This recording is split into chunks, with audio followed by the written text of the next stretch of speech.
effects are just subtle, but they're necessary. And so I think when you're going to approach effects in the film, especially a low-budget film, you got to think about, do these effects actually build the world in an effective way? You know, if you're in Hollywood, you can use effects to fix things. But when you're low budget and you can tell when something's fake, it's always better to make sure that you're using the effects to expand the world. And that's really what the only thing that you've used effects for is expanding the world, or those things that you can't fake.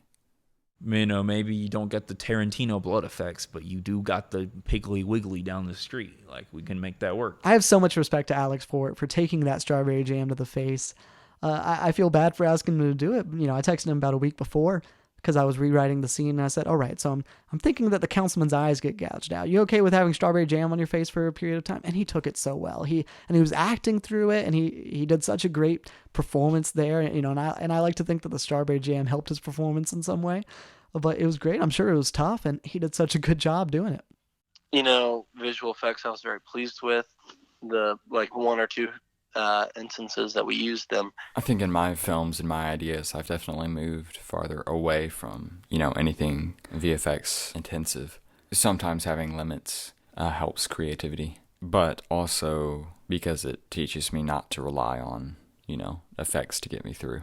I don't know that I would want to use effects going forward unless it were necessary, unless it would build the story, build the world, or, you know, if it's something that you can't fake.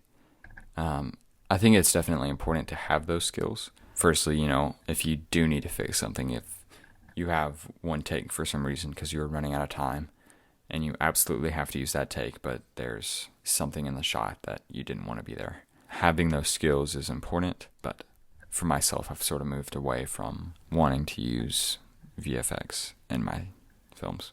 The best medicine is not very VFX intensive, you know, but there are certain ways in which they get used very small. You know, there's certain muzzle flares which don't look great, and there's the bats that fly out. And I'm not going to call myself a great VFX artist, but it's something I love playing with, and I love each opportunity there is to try new things with it, you know. And at the end of the day, all my movies, like, the focus is going to have to be with something tangible, with the real humans interacting with each other. That's the meat of every story.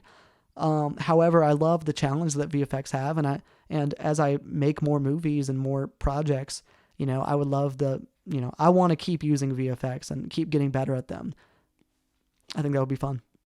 Obviously, our sets weren't 100% accurate. Like, we used Moss Rock as a location to film the discovery of the Batcave scene. And while there were a lot of rock structures and formations, there wasn't really a cave that resembled the Batcave. But we made do with what we had, and we found a small opening, and you had bats fly out of it, and it got the point across perfectly fine.